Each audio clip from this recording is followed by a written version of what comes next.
411062.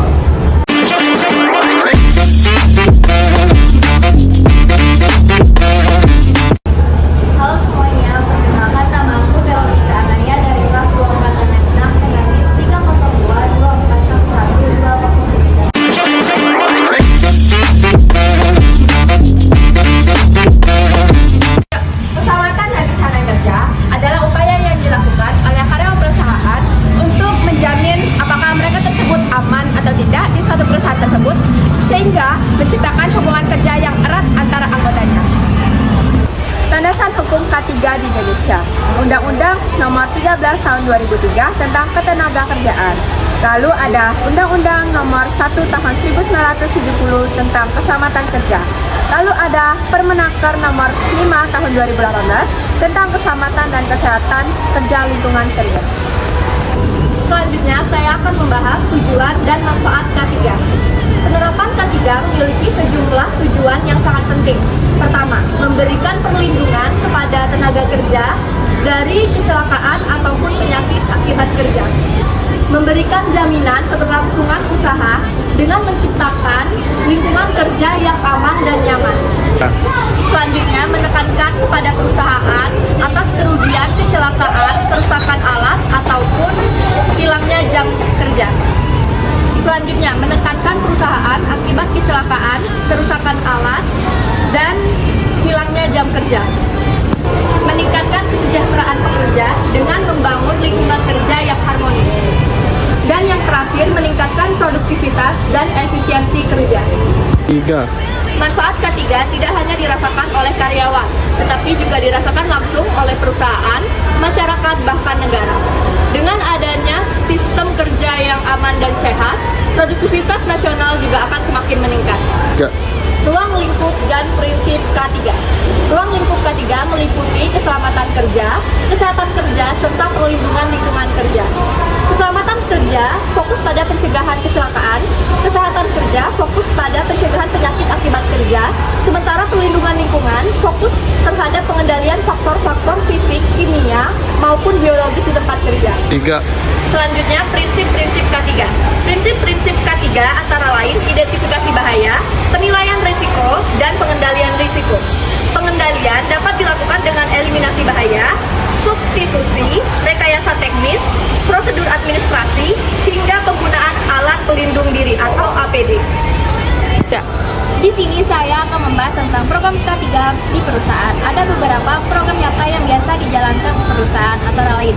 Pertama, latihan K3 secara rutin untuk meningkatkan kesejahteraan pekerja. Yang kedua, pemeriksaan kesehatan berkala untuk mendeteksi penyakit akibat kerja sejak dini. Yang ketiga, penyediaan APBD sesuai standar keselamatan. Yang keempat, audit dan evaluasi K3 secara berkala. Dan terakhir, yang kelima, simulasi tanggap darurat untuk mengantisipasi kebakaran, gempa, atau kecelakaan lain. Selanjutnya, tantangan penerapan K3 di era modern sekarang. Di era industri 4.0 sekarang, K3 menghadapi tantangan baru. Pekerjaan dengan sistem otomatis, teknologi digital, dan kerja jarak jauh menghadirkan resiko yang berbeda. Selain kecelakaan fisik, masalah kesehatan mental, stres kerja, hingga burnout menjadi persoalan penting. Oleh karena itu, K3 modern harus mengintegrasikan aspek fisik, psikologis, dan sosial dalam perlindungan tenaga kerja. Baik, selanjutnya yaitu studi kasus K3. Studi kasus ada dua, yaitu kasus kecelakaan tambang. Pada tahun 2013, terjadi longsor di tambang emas PT Freeport Indonesia yang menewaskan lebih dari 20 pekerja. Investigasi menunjukkan bahwa salah satu penyebabnya adalah lemahnya pengawasan terhadap kondisi geologi terowongan. Kasus ini menunjukkan bahwa minimnya identifikasi risiko dapat mengakibatkan korban jiwa dan kerugian besar bagi perusahaan. Selanjutnya, studi kasus yang kedua, kasus kebakaran pabrik.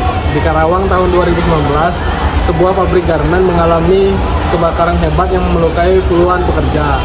Penyebabnya adalah korsleting listrik yang tidak segera diatasi, serta kurangnya sistem proteksi kebakaran.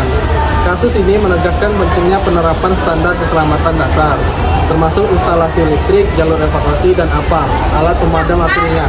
Baik, selanjutnya peran-peran pihak terkait. Pemerintah berperan menetapkan regulasi dan melakukan pengawasan. Perusahaan wajib menyediakan fasilitas serta memastikan penerapan K3. Sedangkan pekerja memiliki kewajiban untuk mematuhi aturan dan melaksanakan K3 dalam aktivitas sehari-hari. Dengan sinergi semua pihak, penerapan K3 dapat berjalan optimal. Baik, yang terakhir kesimpulan. K3 adalah fondasi penting dalam menciptakan lingkungan kerja yang aman, sehat, dan produktif. Penerapan K3 bukan sekedar kewajiban hukum, melainkan strategi perusahaan untuk menjaga keselamatan pekerja sekaligus meningkatkan daya saing organisasi.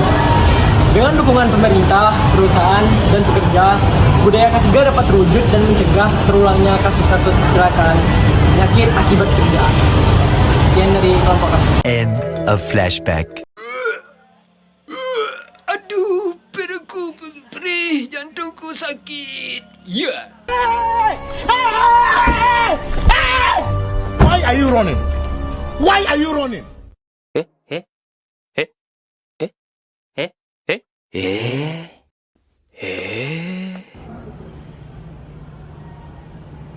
Keselamatan dan kan jangan ketawa pipi. Tak dapat tangkap, tak dapat tangkap. Hey, turun!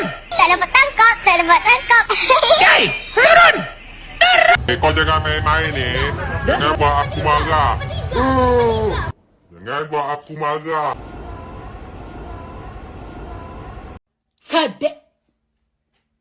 Oh my god, what is that? Oh my god, what is that? Halo guys, udah dari aku guys. Pala dia nih, manja kali dia. Nggak manja sayang please.